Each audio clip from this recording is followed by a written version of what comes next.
사울과 다윗, 다윗과 사울.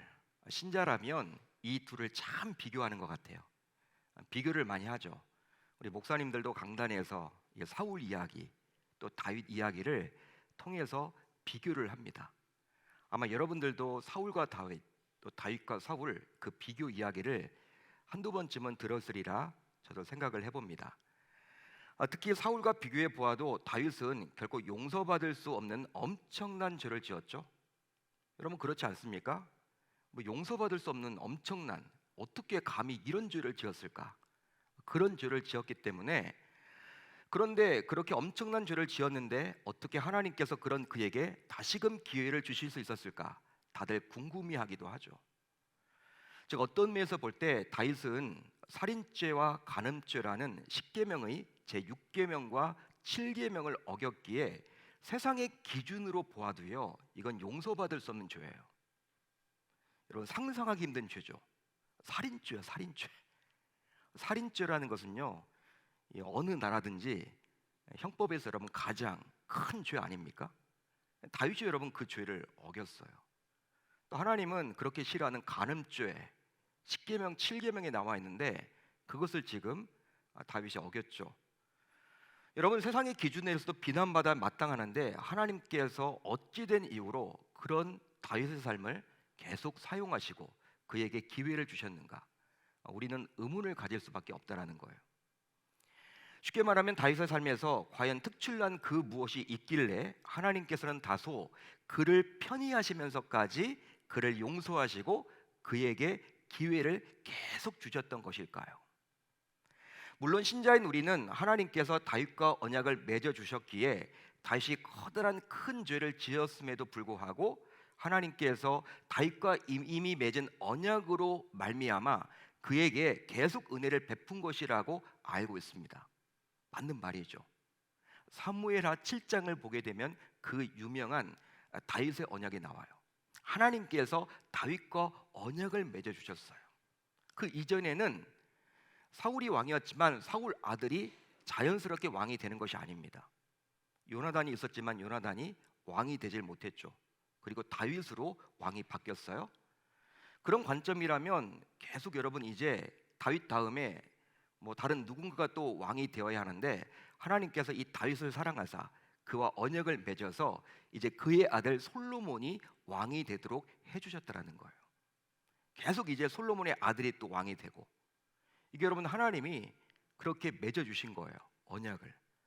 자, 그렇다면 하나님께서는 다윗의 그 무엇을 인정했기에 그와 언약을 맺었던 것일까요? 즉 사울에게는 없는 그 무엇이 다윗에게 있었길래 하나님께서는 다윗에게 있는 그것을 보고 그와 언약을 맺어서 결과적으로 그의 왕조에서 그리스도가 나타나도록 해주셨을까요? 놀랍지 않습니까, 여러분? 다윗의 왕조 가운데 그리스도가 나타나셨어요. 이건 여러분 대단한 일이죠. 그 무엇이 있길래? 한마디로 신자인 우리 역시 다윗의 영성 가운데 가장 우선해서 본받아야 할 것이 있다면 그것은 과연 무엇일까요? 오늘 밤 이것에 대한 답을 얻고 돌아가는 저와 여러분들이 다 되셨으면 좋겠습니다. 다윗은요 특별한 사람이었지만 마치 기구한 운명을 타고난 사람처럼 보이기도 합니다. 그 이유는 바로 그가 살아온 삶이 결코 평탄하지 않았기 때문이에요. 다윗은요 평탄한 삶을 살지 않았어요. 어린 시절 그는 아버지 이새의 양을 치는 목동으로 지냈습니다. 그러다가 형을 제치고 왕으로 기름 부음을 받게 되었죠. 사무엘 선지자에 의해서 왕으로 기름 부음을 받게 되었어요. 형들을 제치고. 그 이후 다윗은 블레셋의 거인 장수 골리앗을 물리친 이후 일약 이스라엘의 영웅으로 등극을 하게 되었고, 그 결과 사울 왕은 자신의 딸 미갈을 다윗에게 주어서 이제 다윗은 사울 왕의 사위로서 살아가게 되었습니다. 하지만 다윗은 미갈과의 사이에서 자녀가 없었어요. 자녀를 낳지 못했습니다. 그뿐 아니라 또 장인이었던 사울은 현직 왕임에도 불구하고 다윗을 시기 질투한 나머지 다윗을 죽이려고 군사까지 모집해서 군사를 보내요. 3,000명의 정규군을 이 다윗을 여러분 죽이려고, 잡아서 죽이려고 보냈습니다. 그 기간이 무려 10년 이상 되었다라는 거예요. 한마디로 10년 이상 이 다윗은요, 현상 수배범의 신분으로, 도망자 신세로 살아야만 했던 거예요. 현직 왕이 죽이려고 하니 잡히면 죽는 거예요. 여러분, 그렇게 쫓기면서 생활했던 시간이 10년입니다. 그 10년 이상이에요. 보통의 일이 아니죠. 여러분, 얼마나 힘든 인생이었습니까? 하지만 우여곡절 끝에 이제 다윗은 왕으로 등극을 하게 되었죠. 왕으로 등극을 하게 됩니다. 우여곡절 끝에. 하지만 전쟁은 끝나지 않아요. 오늘 말씀을 보게 되면 다윗이 왕이 되었다라는 소식을 듣게 된 블레셋은 대규모 군사를 몰고 이스라엘을 쳐들어와서 르바임 골짜기에 진을 쳤습니다. 실제로 블레셋이란 존재는 정말 끈질기게 대대로 이스라엘을 괴롭혀왔던 대적이라고 말할 수 있죠. 더욱이 당시 블레셋은 이스라엘은 가지고 있지 못한 최첨단 무기인 철제 무기로 무장하고 있던 상태였기 때문에 이스라엘은 이런 블레셋의 공격을 막아내려면 총력전을 기울일 수밖에 없었어요. 무기면에서 여러분들 이거 상대가 안 되는 거예요. 이스라엘은 청동기 칼입니다. 그렇지만 이 블레셋은 철로 만든 칼이에요. 여러분, 청동기 문화, 철기 문화 다 들어보셨죠? 여러분, 이 블레셋은요, 해양 민족입니다. 본래 크레타 섬, 이 지중해 중간에 있는 크레타 섬에 살다가 호전성이 강한 나머지 육지로 건너온 거예요. 땅을 점점 넓혀 나갑니다. 만족하지 못하고, 처음에 자신들이 정착했던 그 해안 도시에 만족하지 못하고 여러분, 팔레스타인 안으로 점점 들어와요. 중동 지역 안으로. 호전적인 민족입니다. 거기에 무기까지 좋았으니 이제 여러분, 이스라엘의 입장에서는요, 총력전을 기울여서 막아야만 해요. 자, 그런데 이스라엘 왕이었던 다윗은 이런 블레셋 군사들을 막아낼 어떤 준비를 하지 않고 여호와께 다음과 같이 여쭙습니다. 내가 블레셋 사람에게로 올라가리이까? 여호와께서 그들을 내 손에 넘기시겠나이까? 여러분, 지금 블레셋은 다윗이 왕위에 오르자마자 이스라엘을 쳐들어왔습니다. 여러분, 왕권이 바뀌게 되면요, 이게 정권이 여러분 바뀌는 거죠. 여러분, 왕권이 바뀐다는 것은요, 혼란기입니다. 혼란기예요. 대통령이 여러분 바뀔 때에도 항상 군은 비상상태 선언을 하잖아요. 어떤 일이 벌어질지 모르니까. 최고 통치권자가 바뀌면. 근데 여러분, 왕이 이제 들어선지 뭐 다윗이 왕이 되었지만 모든 게 여러분 안정적으로 돌아가는 건 아니죠.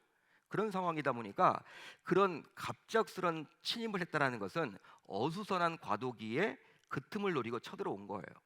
이 블레셋이. 따라서 블레셋의 갑작스러운 침입으로 인해서 이스라엘은 위급한 상황을 맞이했다라고 볼 수 있는 것이죠. 그렇게 블레셋이 나라를 빼앗으려고 쳐들어왔기에 다윗은 무조건 나가서 싸워야만 하는 거예요. 즉, 이런 위급한 상황에서 싸워야 할지 말아야 할지를 묻는다라는 것은 다소 상식적이지 않습니다. 왜냐하면 지금까지 블레셋은 언제나 이스라엘 백성들을요, 괴롭혀왔던 대적이기 때문이죠. 여러분, 그들이 이렇게 몰려왔다라는 것은요, 뭐 떡을 주려고 온 게 아니에요, 여러분. 다윗에게 여러분 어떤 선물을 주려고 온 게 아니란 말이에요. 어떻게 해서든지 이 이스라엘을 멸망시키려고 여러분 왔단 말이죠. 항상 지금까지 그렇게 해왔잖아요, 이 블레셋이라는 나라가. 그러니까 여러분, 이번에도 쳐들어왔으면 이 다윗의 입장에서는요, 뭐 물을 게 아니라 여러분 나가서 싸우는 게 여러분 당연한 거예요. 상식이죠. 더욱이 위급한 상황에서 응답이 늦어져서 쳐들어온 적군을 막아낼 기회를 놓치게 된다면 어떻게 되겠습니까? 따라서 다윗은 하나님께 여쭙기보다 대적 블레셋과 맞서 싸우러 나가는 것이 지극히 상식적이고 당연하다고 볼 수도 있겠죠. 그러나 다윗은 나가서 바로 싸우기 이전에 여호와께 여쭈었습니다. 여쭈었다라는 거예요. 하지만 정말 다행스럽게도 여호와의 응답이 속히 임하게 되었어요. 올라가라. 내가 반드시 블레셋 사람을 내 손에 넘기리라. 아멘. 하나님의 말씀이에요. 물론 이 하나님의 응답대로 다윗이 이끈 이스라엘 군사는 블레셋을 상대로 대승을 거두게 되었습니다. 놀라운 승리를 거두게 되었어요. 얼마나 이스라엘이 대승을 거두었는지 성경은 다음과 같이 생생하게 말을 해주고 있어요. 제가 읽어드릴게요. 여호와께서 물을 흩음같이 내 앞에서 내 대적을 흩으셨다 하므로 그곳 이름을 바알브라심이라 부르니라. 여러분, 물을 흩는 것처럼 여러분 블레셋 대군이 다 무너진 거예요. 하나님이 정말 얼마나 은혜를 주셨는지 그 블레셋 군사들이 큰 패배를 당하게 된 것이죠. 실제로 블레셋 사람들은요, 얼마나 크게 패배를 당했던지 자신들을 지켜줄 수호신이라고 여겼던 우상까지 버리면서 도망치기에 바빴습니다.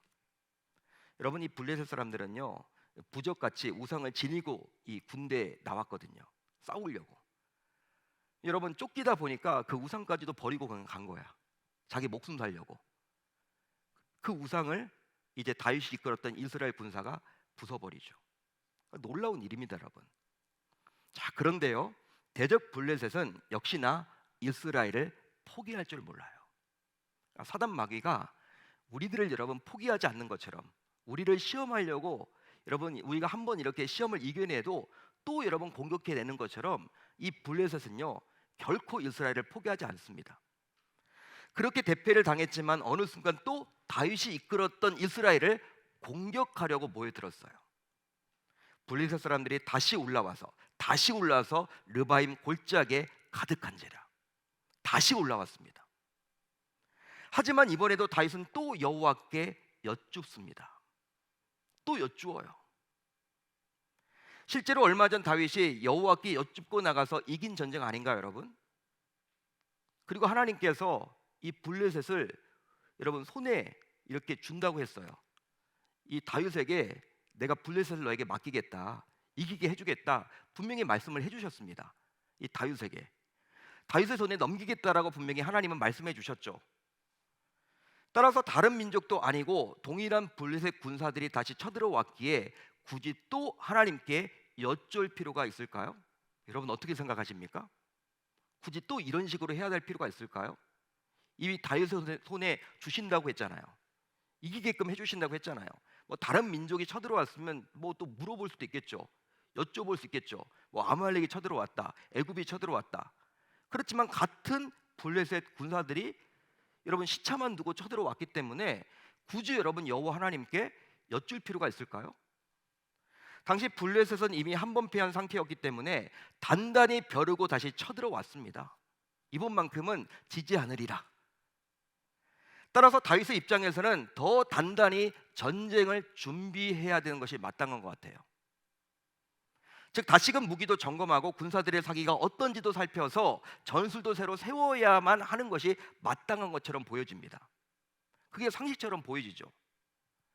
솔직히 여러분 그것이 정상적인 생각을 가진 사람이라면 그렇게 하지 않을까요? 그런데 1분 1초가 아까운 그런 형편에서 다윗은 여호와께 다시 여쭙습니다. 자, 그렇다면 이처럼 다윗이 여호와께 여쭈었던 것은 과연 무슨 이유 때문일까요? 단순히 몰려오는 블레셋 군사들이 너무나도 두려웠기 때문입니까? 딱 보니까 이 블레셋 군사들이 막 대군을 몰고 오는데 그게 여러분 두려웠기 때문에 여쭈었던 건가요? 그게 아니면 블레셋 군사들을 대적할 어떤 군사적인 전략과 전술이 없었기 때문입니까? 그것도 아니면 몰려오는 블레셋 군사들 앞에서 왕으로서 자신이 무엇을 해야 할지 몰랐기 때문입니까? 여러분 무슨 이유로 이 다윗은 여호와께 여쭙습니까? 여러분 다윗은 그 누구보다도 뛰어난 군사적 지략을 가진 장수 출신의 왕이에요.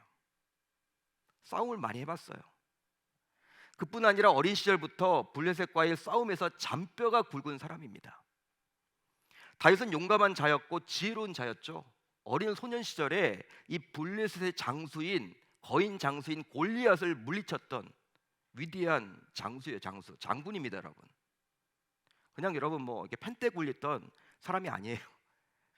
장수예요, 장수. 싸움의 달인.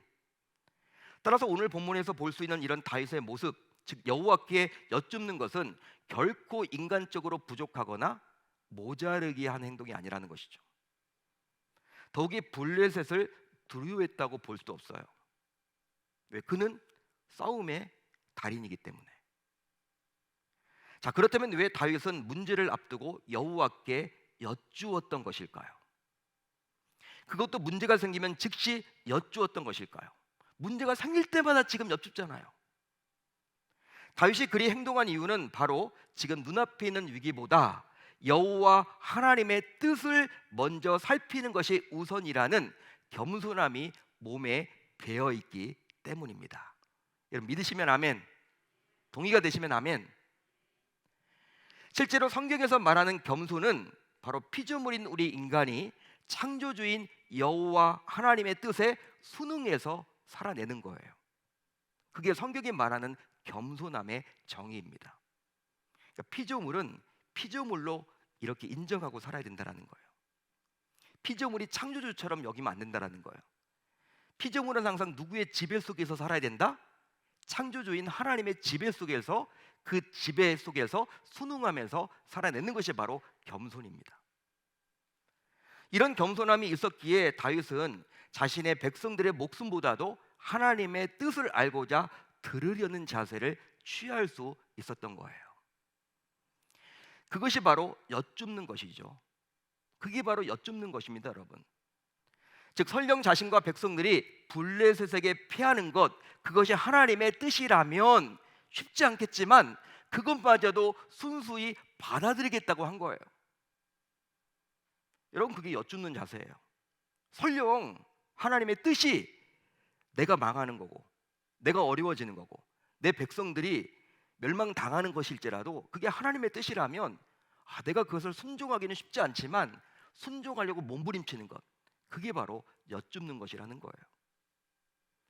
그리했기에 다윗은 매 순간 문제 앞에서 여호와께 여쭐 수 있었던 것입니다. 이런 그의 모습은 일시적이거나 감정적이거나 즉흥적인 것이 아니라 당면한 문제보다도 하나님의 뜻을 아는 것이 더 중요하다라는 신앙적 고백이라고 감히 말할 수 있는 거예요. 신앙 고백입니다, 여러분. 여호와께 여쭙는다. 문제가 생길 때마다 여호와께 여쭙는다. 이것은 바로 어떤 즉흥적인, 감정적인, 일시적인 그런 것이 아니라 그 다윗이 그동안 계속해서 쌓아왔던 신앙 고백이라는 거예요. 더욱이 다윗은 자신이 그동안 쌓았던 경험조차 모두 내려놓게 되었는데요. 앞에서 잠시 말씀드렸지만 다윗은 어린 목동 시절에도 맨손으로 곰과 사자와 대항해서 싸워서 이길 정도로 싸움에 단련된 자였어요. 싸움 못하는 자가 아닙니다, 여러분. 그리했기에 거인 골리앗 앞에서도 두려워하지 않았던 것이죠. 사자를 여러분들 그냥 맨손으로 그냥 이겼다니까? 이게 보통의 여러분 힘이 아니라는 거예요. 3손 이상인 것 같아. 이 곰도 마찬가지고. 보통 여러분 어린 소년이 그렇게 할 수 있습니까? 못하죠. 다윗은 했다라는 거예요. 여러분 고인 골리앗 앞에서도 당당할 수 있었던 것이죠. 따라서 다윗은 충분히 자신의 경험에 의지해서 블레셋을 상대할 수 있었지만 하나님의 결정을 앞세우고자 자신의 그런 경험을 모두 내려놓은 거예요. 그렇습니다. 이처럼 다윗이 여호와께 여쭙고 자신의 모든 경험을 내려놓을 수 있었던 것은 바로 다윗 스스로 여호와 하나님이 어떤 존재인지 잘 알고 있었기 때문입니다. 즉 다윗은 인간의 생사와 복, 그뿐 아니라 심지어 나라의 흥망성쇠 모두 여호와 하나님께 달려있다라고 굳건하게 믿었던 거예요. 그러기에 아무리 대적인 블레셋이 쳐들어오더라도 하나님께서 친히 간섭하시고 관여하시기만 한다면 능히 이길 수 있으리라는 확신 속에서 여호와께 여쭈었던 거예요. 하나님이 한번 만져주시기만 하면 이 아무리 블레셋이 쳐들어온다 하더라도 이길 수 있어. 이런 확신이 있었기 때문에 여호와께 여쭈었던 것이죠. 여러분, 결국 다윗은 여쭈었습니다. 그 결과 아주 놀라운 일이 일어나게 되었는데요. 그것은 바로 다윗이 이끈 이스라엘이 군사적인 열세, 무기적인 열세에도 불구하고 블레셋을 상대로 큰 승리를 거두게 되었습니다. 할렐루야, 할렐루야. 따라서 다윗은 여호와께 여쭈어서 승리를 거두었다라는 거예요. 더욱이 두 번째 여쭙게 되자 어떤 일이 벌어졌습니까? 이스라엘 군사들이 직접 나가서 싸우기도 전에 여호와 하나님께서 친히 나가서 싸워주시는 놀라운 기적을 맛보게 된 거예요. 첫 번째 여러분 여쭈었을 때는요, 백성들이 이제 나가서 싸웠잖아요. 하나님께서 그리 하라고 해서. 두 번째는 여러분, 백성들이 나가서 싸우기도 전에 하나님이 직접 나가서 블레셋을 공격합니다. 어디에 나와 있느냐? 24절에 나와 있죠. 그때 여호와가 너보다 앞서 나가서 블레셋 군대를 치리라. 그러기에 겸손은 여호와께 우선 여쭙는 것입니다. 반면에 교만은 여호와께 여쭙지 않는 거예요. 그래서 이제 여호와께 여쭈면 승리가 뒤따르지만 여호와께 여쭈지 않으면 결국 패배가 뒤따르게 되어 있는 것이죠. 실제로 다윗의 인생을 보게 되면 어떤 위기 속에서도 여호와께 여쭈었습니다. 다윗은요, 여쭈는 인생이었어. 그거 하나 때문에 하나님이 그를 귀하게 보시고 인정하신 거예요. 예쁘게 보신 거예요. 그거 하나 때문에 어떤 문제가 생기든지 간에 항상 하나님께 여쭙는 거, 하나님이 이것을 너무나 기뻐하신 거예요. 이것 때문에 사울이 아니라 이 다윗과 언약을 맺어서 그리스도가 그의 계보에서 나오도록 해주셨다는 사실입니다. 그의 왕조를 영원하게 하셨던 것이죠. 사랑하는 성도 여러분, 인생을 살다 보면요, 신자인 우리 모두 이 문제 저 문제로 힘들어할 때가 많이 있어요. 현재 우리는 정말 다양한 문제들로 인해서 너무나도 고달픈 삶을 살고 있죠. 한 문제가 끝나면 또 다른 문제가 나타나고, 바람잘 날 없이 이 문제가 해결되면 또 다른 문제가 나오고. 하지만 이런 인생의 위기 속에서 신자인 우리의 신앙 수준이 다 드러나게끔 되어 있다는 거예요. 마치 별다른 문제가 없을 때에는 자신의 신앙의 수준이 어느 정도인지 알 수 없지만 감당하기 힘든 문제를 만나게 되면요, 바로 신앙의 수준이 드러나기 마련입니다. 실제로 코로나 팬데믹을 겪으면서 우리 그리스도인의 신앙 수준의 민낯이 모두 드러났다고 볼 수 있죠. 어떤 의미에서는 코로나 전에는 몰랐어요. 내가 과연 하나님을 이렇게 코로나보다도 덜 두려워하고 있었구나, 그전에는 몰랐다라는 거예요. 왜 여러분 주일만 가면 교회 나오고 봉사하고 헌금하고 다 여러분 겉으로 보기에는 코로나 전에는요, 다 여러분 구원받을 하나님의 자녀처럼 보였는데 이 코로나가 여러분 장기화되면서 어떻게 되었습니까? 어느 순간 나도 무너졌어. 나도 무너졌다. 직분에 상관없이 다 무너져. 목회자도 무너지고 평신도도 무너지고 신앙이 식어지고. 코로나 팬데믹 동안에는 교회 중심의 신앙생활을 할 수가 없었고, 그 기간이 오랫동안 지속되다 보니 어느 순간 신앙이 식어져서 아예 교회를 떠나는 분들도 생겨났기 때문이죠. 너무나 안타까운 일이에요. 따라서 코로나가 없었다면 그 신앙이 본래 그럴 정도로 허약했는지를 확인할 수 없었겠죠. 여러분 그렇지 않습니까? 자, 그런데요, 정말 안타까운 점은 바로 이처럼 인생의 위기 속에서도 먼저 여호와께 여쭙지 않는 신자들이 의외로 많다라는 사실이에요. 그 이유는 정말 다양한데요, 우선 자신의 경험이나 노하우를 먼저 앞세우기 때문이죠. 또 그 문제 정도는 스스로 충분히 이겨낼 수 있다라고 자신만만하게 여기기 때문입니다. 또 주변 사람들의 도움으로 해결할 수 있다라고 여기기 때문이고, 거기에 더하여 여호와께 여쭙는 것을 잃어버렸기 때문이에요. 더욱이 여호와께 여쭙는다고 해결받을 수 있겠느냐라는 일종의 불신이 자리 잡고 있기 때문이죠. 이런 여러 다양한 이유로 인해서 우리는 매주일 교회를 다니면서도 여호와께 여쭙지 못하는 신자들이 점점 늘어만 가고 있다는 사실입니다.